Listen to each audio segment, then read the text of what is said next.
The following is tape number 12 on the Nectar of Devotion series, given by His Divine Grace, A.C.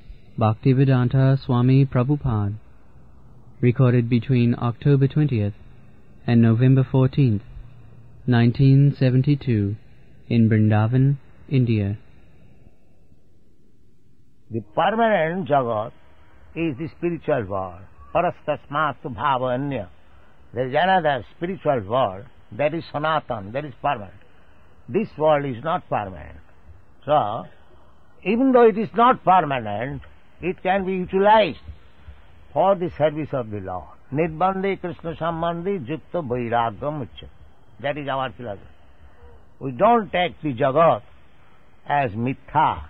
We take it as fact because it is emanation from the supreme fact.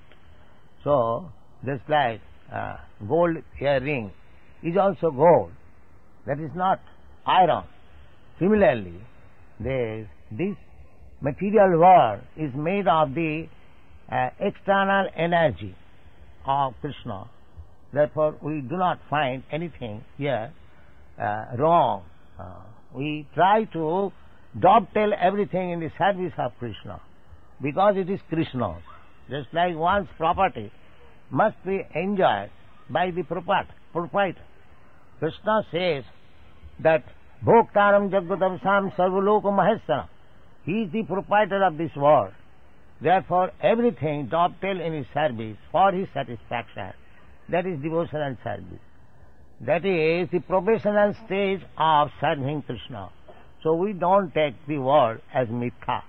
Therefore, those who are impersonalists, they think that they have become liberated. Actually, they are not liberated. The Bhagavad says, Vimukta manina. Jannera bindatha vimukta manina. They are thinking like that. Actually, their intelligence is not yet completely purified. Avishuddha buddha. Arujjakrichena parang padang. So, even Brahma Sukha is happiness derived from realization of Brahma is not perfect. And that is also stated in the Bhagavad Gita. Brahma bhuta prasannatma.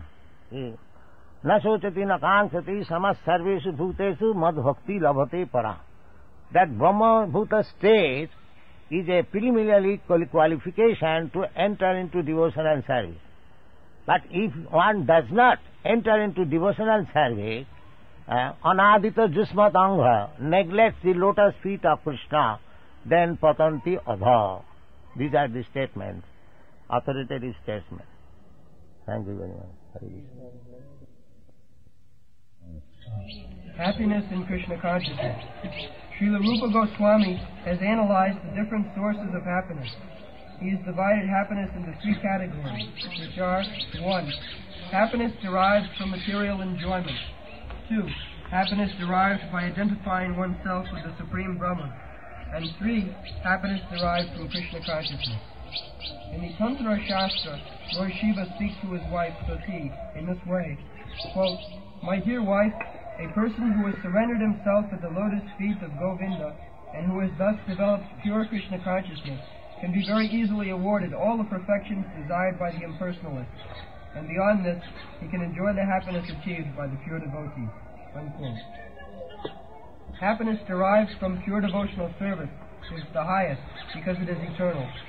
But the happiness derived from material perfection or understanding oneself to be Brahman is inferior because it is temporary. There is no preventing one's falling down from material happiness, and there is even every chance of falling down from the spiritual happiness derived out of identifying oneself with the impersonal Brahman. So this we have explained last time, how a person enjoying happiness as Brahma realization. There are many examples, both in the East and the West, that in our eastern countries the Mayavadi philosophy is very prominent, and their basic principle is Brahma Sattva Jagan Mithya. The world is false and Brahma, that is true. But we have practically seen many sannyasis, they renounce this world as mithya and take to Brahma realization path, but after some days they come down to politics, sociology, philanthropy. Why? If Brahma is Sattva, Jagat is Mithya, false, then why they, from the platform of Sattva, they fall down again in the Mithya? This is our question. To open hospital or to open a school or similar philanthropy activities are generally being done by persons who are embarrassed with this mithya world. Why the sannyasis who left this world as mithya and went to the platform of Brahma realization, and why they come to this platform again for opening school, hospital? What is the answer?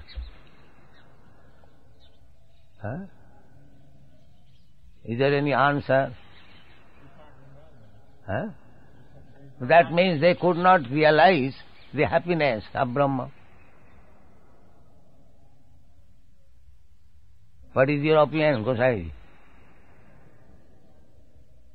If they would have derived any happiness from that Brahma platform, then why they would come down to this platform which was rejected as mithya?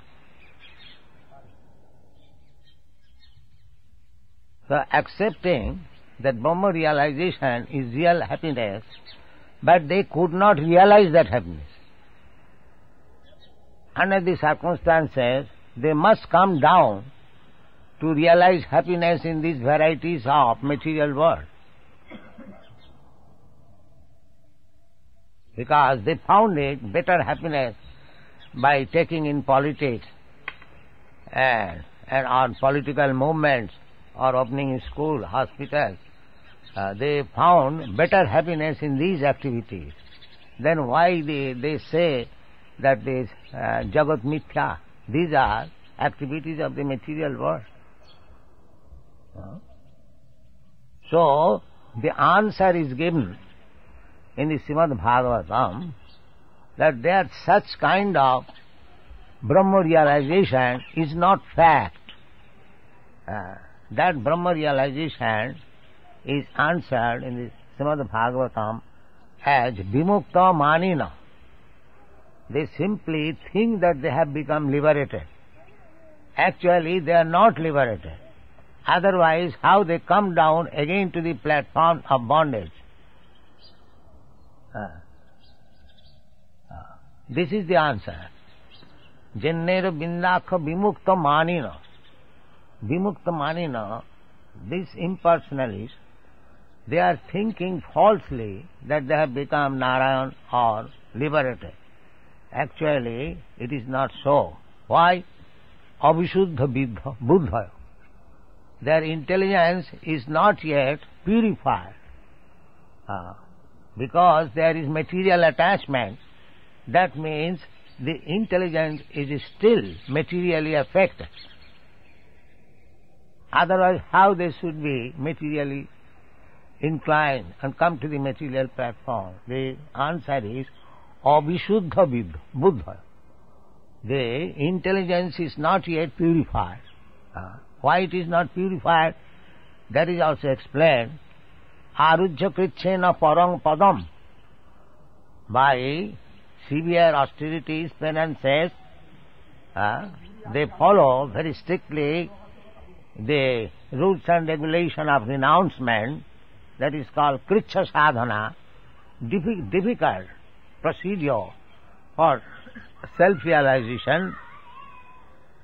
But despite all this endeavor, because their intelligence is not purified, they fall down. Arujya kitchena parampada. The real is actually the impersonal Brahma, Nidbhed Brahmanusandha. Arujya kitchena patanti adha. Again they fall down from that platform. Why? Anadita jusmat angha. Because they could not adore the lotus feet of Krishna. On account of their impersonal impression, they could not appreciate the transcendental Satchidananda Vigraha of Krishna and could not surrender there.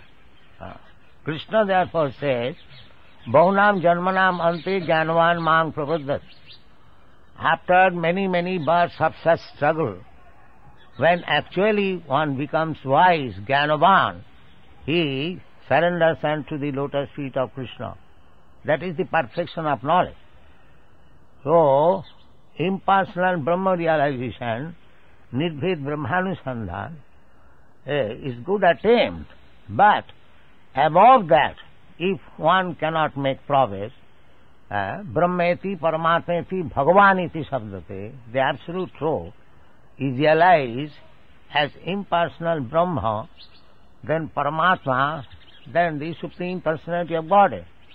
So, unless a wise Jnanavan, Jnani, does not reach to the platform of understanding the personality, the Supreme Personality of Godhead, his intelligence is still not very much purified.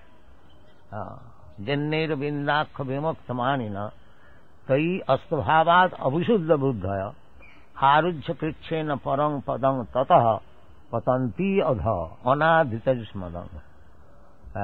Because unless we get some shelter, we cannot stay in the impersonal feature. Just like yesterday I spoke, that you may go very high on your Sputnik or airplane, but if you don't get any shelter in some planet, then you have to come back again on this planet. That is actually your experience. They are trying to go to the moon planet, but because they are not able to stay there, they come back again. First of all, whether they are actually going in the moon planet, that is also a questionable thing. Anyway, even they go there, why they are coming back again? They cannot stay there. So, unless and until we have got a stay in the Vaikuntha planets, which are situated in the Brahma effulgence, then simply in the impersonal Brahma effulgence we cannot stay, because there is no variety. Therefore, to enjoy variety, one has to come down again to this material variety. Arujya krichena parang padang tata patanti adha anadhrita jusmadang. Because we are living entities, part and parcel of the Supreme living entity, Parabrahma, Bhagavan, Sri Krishna. So, as Sri Krishna is by nature joyful, Anandamaya Abhyasa, similarly, we are also joyful. We are also seeking after that joyful life. That joyful life is eternally possible when we dance with Krishna, not dance alone or dance with anyone else. So, unless we get that position, there is no actually happiness, because variety is the mother of enjoyment. That is an English proverb. Just like when we eat the same thing, grain and milk product, but when it is made in varieties, luchi, halwa and other things, the same, milk preparation and grain, but it is made into varieties, it becomes enjoyable. Variety is the mother of enjoyment. If I give you a lump of milk or lump of grain, that is not enjoyable. When it is made into varieties, it is enjoyable. Similarly, Brahma manifested in varieties, that is enjoyable. That you cannot have in the impersonal Brahma. When we approach the personal Brahma, Parabrahma, that variety is available, and there we can enjoy. From there we do not return. Jadgatta na nivattanti, tadhama parama. So, simply impersonal Brahma realization, that happiness is not perfect. Neither these material varieties are perfect. So Brahma, Sattva, Jagan, Mithya, when we are fed up with these material varieties, we try to enter into the impersonal Brahma. But even in the impersonal Brahma, when there is want of varieties, then again we come back to these material varieties. Therefore, we see so many learned scholars and sannyasis, they give up these material varieties as mithya and enter into the impersonal Brahma, but without variety there, they come again to the material variety for opening schools and hospitals. This is the fact. So, arujya kritchena parang padam tata patanti adha. Because they have no information of the spiritual varieties in the Vaikuntha planet, in the Golok Vrindavan planet, they come down. Because there is no bhakti in the Vaikuntha planets or Golok Vrindavan planets, nobody can enter unless he is a pure devotee. Bhaktyamam abhijanati javan jaschami tattva. Tato mang tattvato gyatva vishate tad anantaram. When one understands Krishna in truth, then he is allowed to enter. Otherwise, he cannot enter. He remains outside. Just like if we have got capacity to enter into the sun planet, then we can enter. Otherwise, we remain in the sunshine. To remain in the sunshine and to enter into the sun planet is not the same thing. Although the sun and the sunshine are light, illumination, still there is difference between the sun and the sunshine. Similarly, impersonal Brahma effulgence and Vaikuntha planets, both of them absolute, but still Brahma effulgence and entering into the Vaikuntha planets or Goloka Vrindavan planets are not the same. Or in other words, those who are not devotees but impersonalists, they can stay outside the Vaikuntha planet in the Brahma effulgence, but they cannot enter into the Vaikuntha planet. Anadita Jusmatanga, because they have not adored or glorified the lotus feet of the Lord. They are not allowed into the Golok Vrindavan or Vaikuntha planet. And they cannot remain perpetually in the impersonal Brahma effulgence. They come down again to these material varieties. Arujya kritchena parang padam tata patanti adha. They cannot go upwards. They come down. That you have practically seen. All big Swamis, all Vedantis. But they could not find.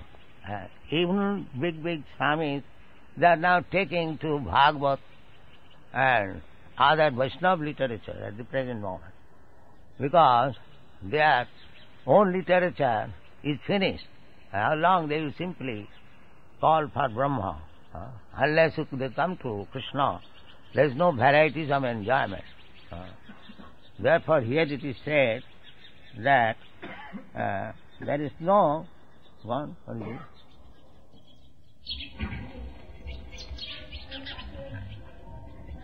There's no preventing one falling down from material happiness, and there's every chance of falling down from the spiritual happiness derived out of identifying oneself with the intention of God. So every chance of falling down from the spiritual happiness.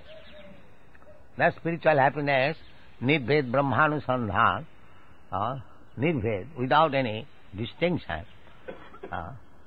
And that is not real Brahma happiness. Brahma happiness means that there must be distinction. The distinction means Krishna is predominated and everyone is predominated. Just like the gopis. Krishna is the predominator, and the gopis and all the inhabitants of Vrindavan, Nanda Maharaj, Yashoda, and the cowherd boys, servants, trees, plants, flowers, water, animals, cows, everyone is predominated. Krishna is only predominator. That is real happiness. Whenever there is any trouble in Vrindavan, they approach the predominator, and immediately the predominator takes care, and they are happy. This is Vrindavan life. As soon as there are torrents of rain, all the inhabitants of Vrindavan, they approach Krishna to give them protection, and Krishna immediately gave them protection by lifting Govardhan hill. So they were confident that Krishna is there. They did not know Krishna as God. They simply loved Krishna, and they were confident that so long Krishna is there, we are happy, we are out of danger. That is the conviction of the Vrindavan Vasi. They simply concentrate on Krishna. So, from that standard of happiness, nobody falls down. But other spiritual happiness derived from impersonal Brahma effulgence or localized Paramatma connection, because that is not complete connection, complete relationship with the Supreme Brahma, partial, Sat Chit Ananda, because unless we approach the personality of Godhead, there is no question of Ananda. You can achieve partially Sat portion, you can achieve partially Chit portion, Sat Chit. But unless you come to the platform Ananda, the real Ananda is with Krishna in the Goloka Vrindavan.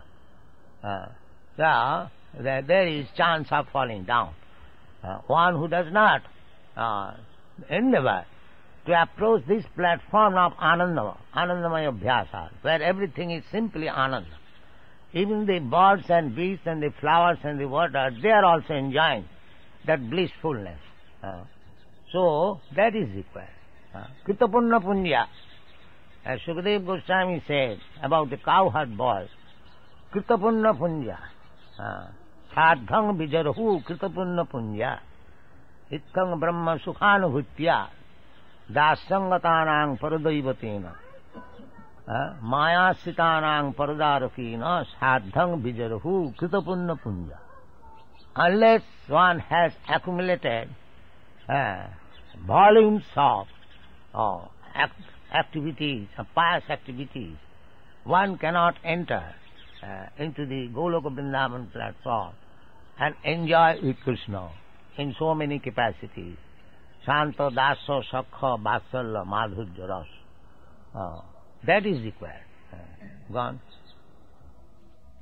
It has been seen that great Mayavadis, or impersonalists, sannyasis, very highly educated and almost realized souls, may sometimes take to political activities or to social welfare activities. The reason is that they actually do not derive any ultimate transcendental happiness in the impersonal understanding, and therefore must come down to the material platform and take to such mundane affairs. The material variety is the perverted reflection of the spiritual variety. As it is described in the Bhagavad Gita, 15th chapter, Urdhamulam Adhosakha.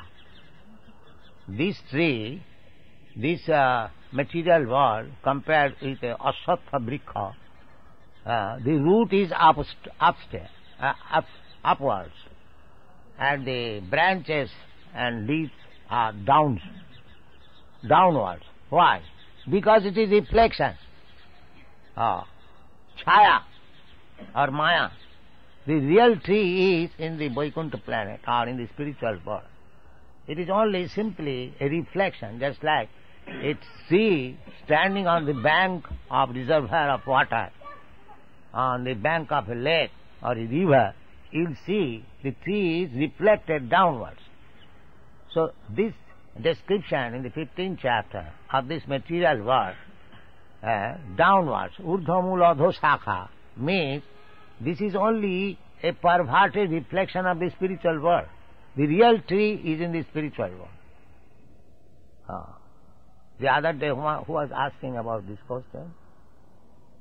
Some of us, urdhva adho shakha, who was asking?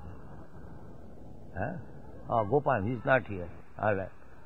So, adho shakha urdhva, this means this material, all the varieties. Here is also representation of Shanta Ras, Dasya Ras, Sukha Ras, Madhurya Ras, Vatsalya Ras. Here is also the reflection. We see, just like we are sitting on this ground underneath the tree. This is the earth is serving us in Shanta Ras. Similarly, we have got our servants, that is Dasya Ras. We have got our friends, that is Sukha Ras. We have got our parents, that is Vatsalya Ras, and we have got our lovers also, that is Madhurya Ras. But it is only reflection. It is compared with the mirage. Just as the desert, there is reflection of water. Actually, there is no water. Similarly, all this perverted reflection of Shanta Ras, Dasya Ras, Sukha Ras, this is just like mirage. It is simply a reflection. It has no actual fact. Here, nobody is friend, nobody is servant, nobody is parent, nobody is lover. It is simply a bondage on some self-interest. The servant is not actually serving the master. It is serving the money which the master gives him. As soon as the payment will be stopped, there will be no more service. Therefore, it is a perverted reflection of that service attitude in the Vaikuntha planet. And similarly, we have seen there was high court cases between mother and his sons, and they spent lots of money. Still, they could not come into conclusion.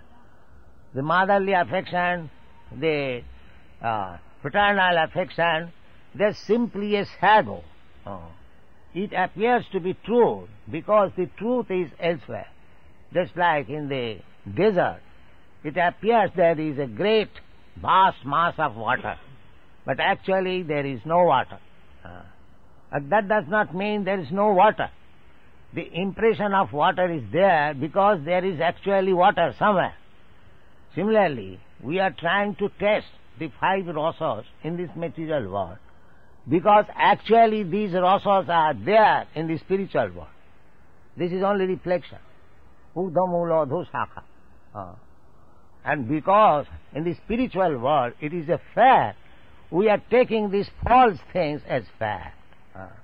These temporary things as fact. Actually it is not fact. Gone. There are many instances, especially in India, where these Mayavadi sannyasis descend to the material platform again. But a person who is fully in Krishna consciousness will never return to any sort of material platform. However alluring and attracting they may be, he always knows that no material welfare activities can be compared with the spiritual activity of Krishna consciousness. Mystic perfections achieved by actually successful yogis are 8 in number. Onimasiddhi refers to the power by which one can become so small that he can enter into a stone. Modern scientific improvements also enable us to enter into stone because they provide for excavating so many subways, penetrating the hills, etc. So Onimasiddhi, the mystic perfection of trying to enter into stone, has also been achieved by material science. Similarly, all of the yoga siddhis, or perfections, are material arts. The yoga siddhis, they're simply material arts. Just like one example is given, that Anima Siddhi. Anima Siddhi means to enter into the stone. So, we see in the Western countries, they are boring big hills and entering in the stone. So, that Anima Siddhi is being possible, is made possible by modern scientific researchers. So all these siddhis, Ashtasiddhi, Anima, Laghima, Prapti, Prakama, Ishita, Vashita, these all siddhis are material. They are not spiritual. But people do not know what is spiritual perfection. They become amazed by seeing some magic by these yogic arts. They are simply material arts. One. For example, in one yoga city there is development of the power to become so light that one can float in the air or on water. That is also being performed by modern scientists. They are flying in the air, they are floating on the surface of the water, and they are traveling under the water. After comparing all these mystic yoga siddhis to materialistic perfections, it is found that the material scientists try for the same perfections. So actually there is no difference between mystic perfection and materialistic perfection. A German scholar once said that the so-called yoga perfections have already been achieved by the modern scientists, and so he was not concerned with them. He intelligently went to India to learn how he could understand his eternal relationship with the Supreme Lord by means of Bhakti Yoga, devotional service. So therefore Bhakti Yoga is the greatest science. Other things, the yogic perfection, can be achieved by the materialist scientist. So that is not very great art. The greatest art to learn is how to learn Bhakti Yoga and understand Krishna. Bhaktyamam abhijanat. Evam prasanna manaso bhagavad bhakti yogata bhagavad tattva vijnanam mukta sangasya jaya. When one is freed from material contamination, then one can understand the science of Bhakti Yoga. So, somewhere or other, if we try to understand Bhakti Yoga, that is the greatest science, that is to learn. If you actually want to learn something greatest in the scientific world, that is Bhakti Yoga. Go on. Of course, in the categories of mystic perfection, there are certain processes which the material scientists have not yet been able to develop. For instance, a mystic yogi can enter into the sun planet simply by using the rays of the sunshine. This perfection is called Lakshma. Similarly, a yogi can touch the moon with his finger. Though the modern astronauts go to the moon with the help of spaceships, they undergo many difficulties, whereas a person with mystic perfection can extend his hand and touch the moon with his finger. This siddhi is called prapti, or acquisition. With this prapti siddhi, the perfect mystic yogi can not only touch the moon planet, but he can extend his hand everywhere and take whatever he likes. He may be sitting thousands of miles away from a certain place, and, if he likes, he can take fruit from a garden there. This is called prapti siddhi. The modern scientists have manufactured nuclear weapons with which they can destroy an insignificant part of this planet. But by the yoga siddhi known as Ishita, one can create and destroy an entire planet simply at will. Another perfection is called Varshita, and by this perfection one can bring anyone under his control. This is a kind of hypnotism which is almost irresistible. Sometimes it is found that a yogi who may have attained a little perfection in his Varshita mystic power comes out among the people and speaks all sort of nonsense, controls their minds, exploits them, takes their money, and then goes away. There is another mystic perfection which is known as prakamya, or magic. By this prakamya power, one can achieve anything he likes. For example, one can make water enter into his eye, and then again come out from within the eye. Simply by his will he can perform such wonderful activities. The highest perfection of mystic power is called kama vasita. This is also magic, but whereas the prakamya power acts to create wonderful effects within the scope of nature, kama vasayata permits one to contradict nature, in other words, to do the impossible. Of course, one can achieve great amounts of temporary happiness by achieving such yogic materialistic perfection. Krishna is called Yogeshwar. He is also the master of all yogic mystic power. Therefore, the bhakta, a true devotee of Krishna, he does not endeavor personally to achieve all these yogic mystic power. He depends on Krishna, and if there is necessity of exhibiting some yogic power, Krishna will show. Krishna will exhibit. Jatra Yogeshwara Hari. So, although Arjuna did not manifest any yogic power, but by Krishna's grace everything was so wonderfully performed in the battle of Kurukshetra. Otherwise, Arjuna was an insignificant warrior in front of Bhishma, Karna, Dronacharya. This is admitted by Maharaj Parikshit, that it is simply by the grace of Krishna that his grandfather came out victorious in front of Bhishma, Karna, Dronacharya and similar great heroes. So, if any heroic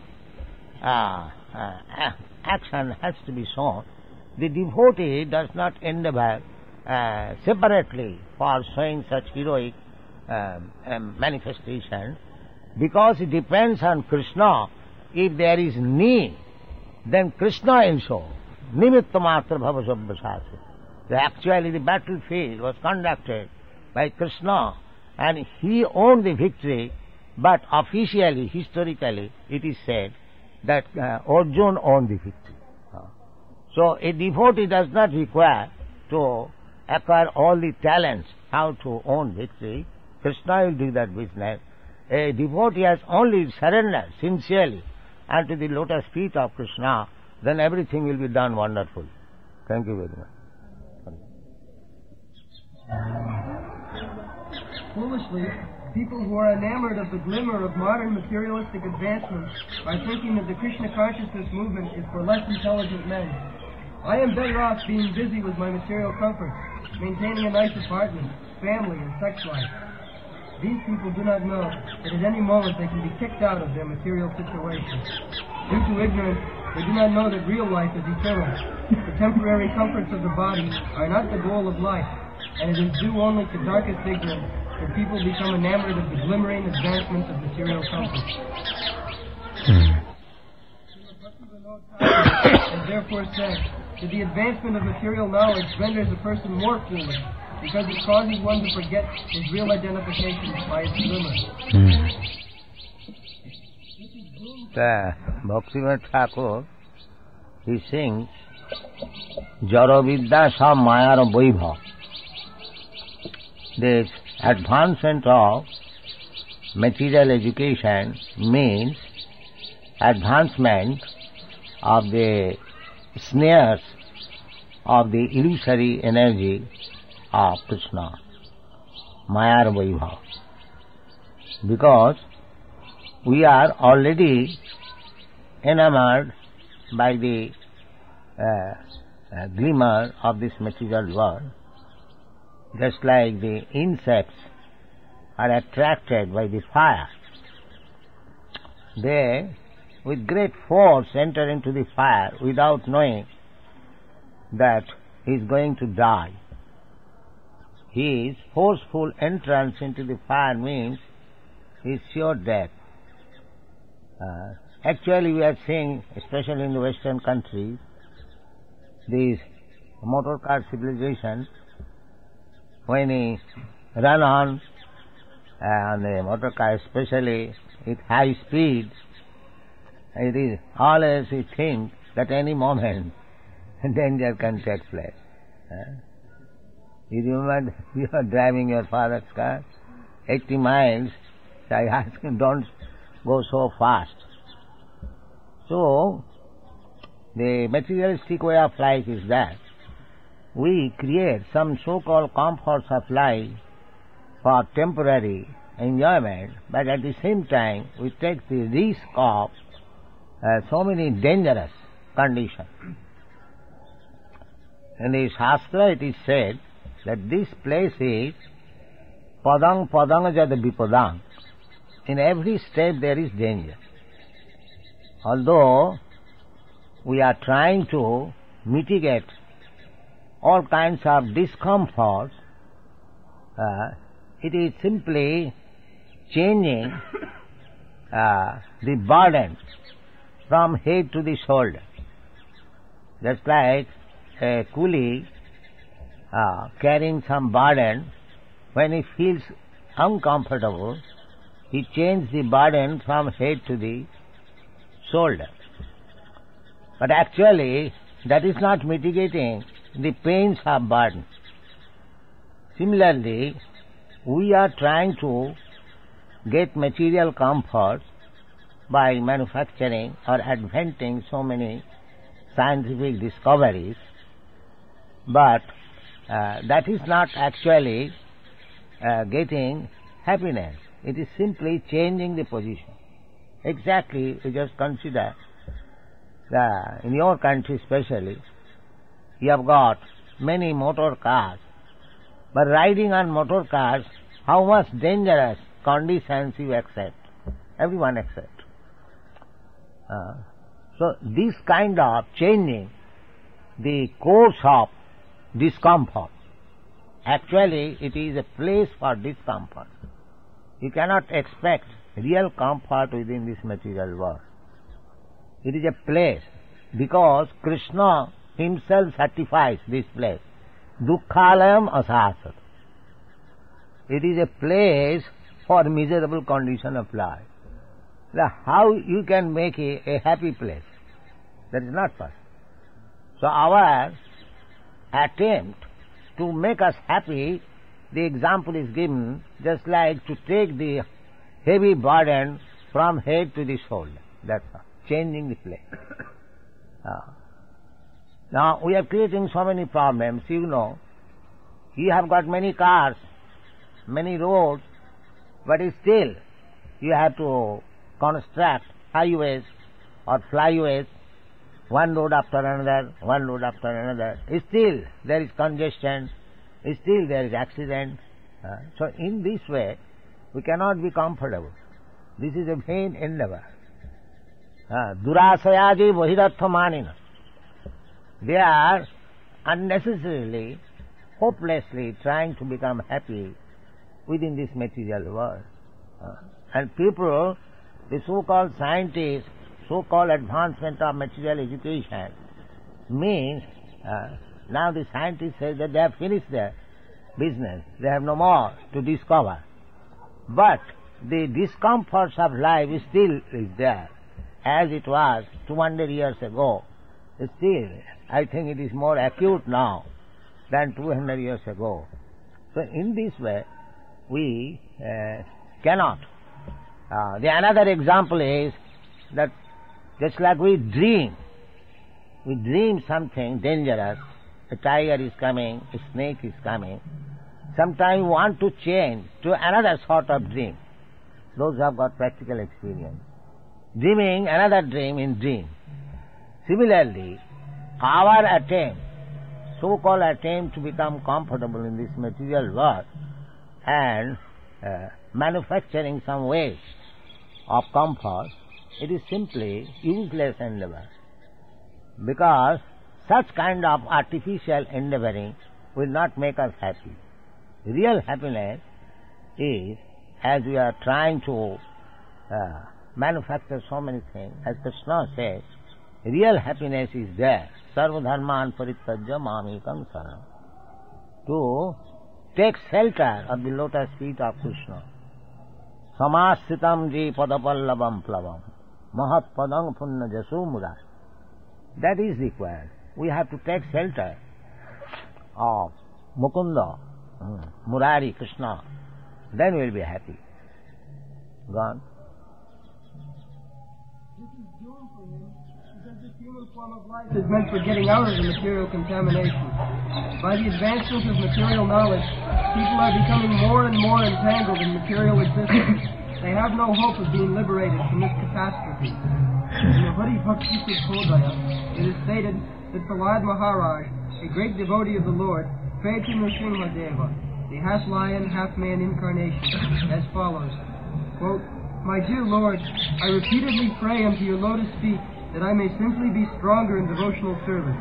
I simply pray that my Krishna consciousness may be more strong and steady, because happiness derived out of Krishna consciousness and devotional service is so powerful that with it one can have all the other perfections of religiousness, economic development, sense gratification, and even the attainment of liberation from material existence." Unquote. The pure devotee does not aspire after any of these perfections, because the happiness derived from devotional service in Krishna consciousness is so transcendental and so unlimited that no other happiness can be compared with it. It is said that even one drop of happiness in Krishna consciousness stands beyond comparison with an ocean of happiness derived from any other activity. But any person who has developed even a little quantity of pure devotional service can very easily kick out all the other kinds of happiness derived from religiousness, economic development, sense gratification, and liberation. Dharmartha, kama, moksha. People are generally after four principles of happiness, being religious, being economically developed, being very good candidate for satisfying senses, and when one is frustrated to derive any happiness from these three principles, he wants liberation, nidbhed brahmanusandha. That is also not actual happiness, because as I was explaining this morning, that even one merges into the Brahma effulgence after severe penitence and austerity, there is chance of falling down. There is arujya krichena parang padang tata patanti. Parang pada is to merge into the Brahma effulgence existence, but from there also one falls down. As I was giving the example of many big sannyasis in the modern age, they are very learned scholars. They took to sannyas, giving up this world as false, but again, after some time, they come to politics, sociology. That means there is a fall down, because they could not actually test the Brahma, Brahmananda, for which they sacrificed everything. So, Brahmananda is not such a thing that one will come again to this false platform, which they rejected as Brahma Sattva Jagan Mithya. If Jagat is Mithya, then why such exalted persons who give up everything for Brahmananda? That means they could not test Brahmananda, therefore they failed out. Go on. There was a great devotee of Lord Chaitanya, known as Kulavecha Sridhar, who was a very poor man. He was doing a small business selling cups made from the leaves of plantain trees, and his income was almost nothing. Still, he was spending 50% of his small income on the worship of the Ganges, and with the other 50% he was somehow living. Lord Chaitanya once revealed himself to this confidential devotee, Kulavecha Sridhar, and offered him any opulence that he liked. Yes, Chaitanya Mahaprabhu offered this Kulavecha Sridhar, wanted to benedict him with any kinds of benediction he wanted. But he said, I am quite happy. Wondering. Sridhar informed the Lord that he did not want any material opulence. He was quite happy in his present position and wanted only to gain unflinching faith and devotion unto the lotus feet of Lord Chaitanya. That is the position of the pure devotee. If they can be engaged 24 hours each day in devotional service, they do not want anything else, not even the happiness of liberation or of becoming one with the Supreme. In the Narada Puncharatra, it is also said that any person who has developed even a small amount of devotional service doesn't care a fig for any kind of happiness derived from religiousness, economic development, sense gratification, or the five kinds of liberation. Dharmartha kama moksha samaya pratiksha mukti muklitanjali sevati asma. For a devotee, mukti is not a thing aspirable, because as it is stated by Billamangal Thakur, mukti is trying to serve the devotee with folded hands, because a devotee is already liberated. Sagunan samatitaitan brahma bhuyayakalp. A pure devotee who is constantly engaged in devotional service, Maya cannot touch him. He is already liberated. So, what he has got to ask from the liberty? He hasn't got to ask. Anywhere a devotee lives, he is liberated. That is the statement of Srila Rupa Goswami. Iha jasya hare dasi karmana manasa vacha.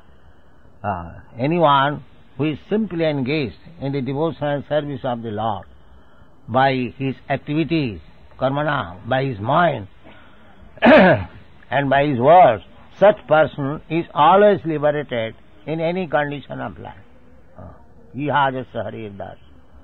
Simply we have to engage ourselves in the devotional service of the Lord. Then, Maya Metan Taranti, one who has surpassed the boundaries of Maya, he is liberated. He is liberated. He is already liberated. Why he should aspire after liberation? He is already liberated. Gone. Any kind of happiness derived from religiousness, economic development, liberation, or sense gratification cannot even dare to enter into the heart of a pure devotee. It is stated that as the personal attendants and maidservants of a queen follow the queen with all respect and obeisances, similarly the joys of religiousness, economic development, sense gratification, and liberation follow the devotional service of the Lord. In other words, the pure devotee does not lack any kind of happiness derived from any source. He does not want anything but service to Krishna. But even if he should have another desire, the Lord fulfills this without the devotee's asking. Yes. Generally, a devotee is annavilasita sunnam, jnana karmadhanamritam. He is simply engaged to serve the Lord as he desires, just like Arjuna did. Other things follow. Just like a child who takes shelter of the father without any demand, the father sees to his necessities of life. Yoga chemam baham.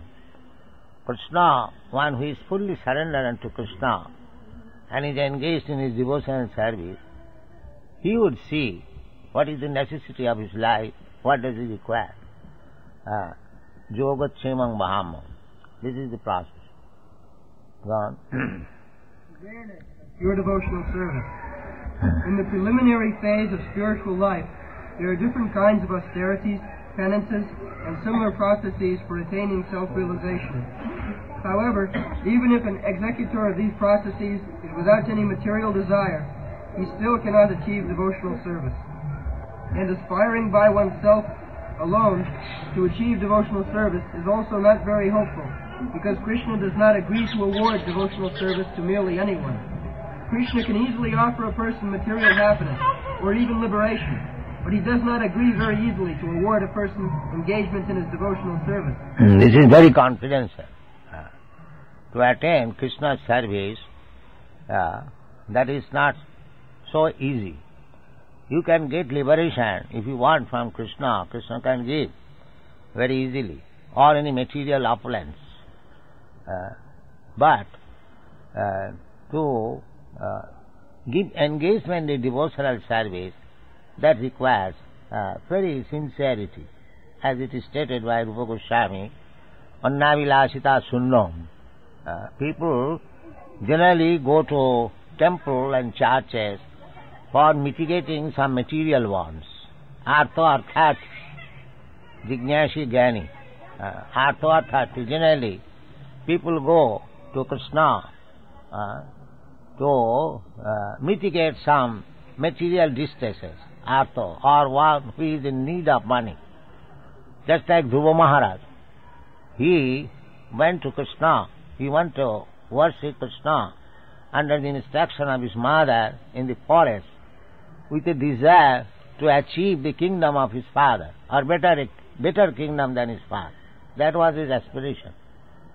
But later on, when he actually met the Supreme Personality of Godhead, he said, my dear Lord, I have no other aspiration. I am completely satisfied. Shamin kithathosmi barang najat. So this is the advantage of worshipping Krishna. Even one has got some material desires.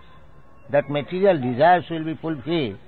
At the same time, he shall become a pure devotee, just like Dhruva Maharaj became. He went to worship the Supreme Personality of Godhead, fulfillment, for fulfilling his material desires. But because he engaged himself in severe austerity and penances for having darshan or seeing the Supreme Personality of Godhead, when he saw him actually, he forgot all his material desires. That is the advantage. We need not go to any other demigod for fulfilling our material desires. Akama sarvakama va moksha kama udaradhi. Vibrena bhakti yogena jajeta paramantus. Even if you have material desires, still you take shelter of Krishna. Krishna will fulfill your material desires and at the end will give shelter at his lotus feet. This is the advantage of devotion and service. Whereas if you worship other demigods, you may get some temporary benefit, but at the end the benefit will be finished, he will be finished, and the demigod who has given you the benediction, he will also finish. Antavattu phalam tesham tada bhavati alpamedhasam. Therefore, the conclusion is, even if we have got material desires, generally a devotee has no material desire, like pure devotee, anna vilasita sunnam, but even one has got some material desires to be fulfilled. If he worships Krishna, that desires will be fulfilled, at the same time he will get shelter under the lotus feet of the Lord. This is the advantage.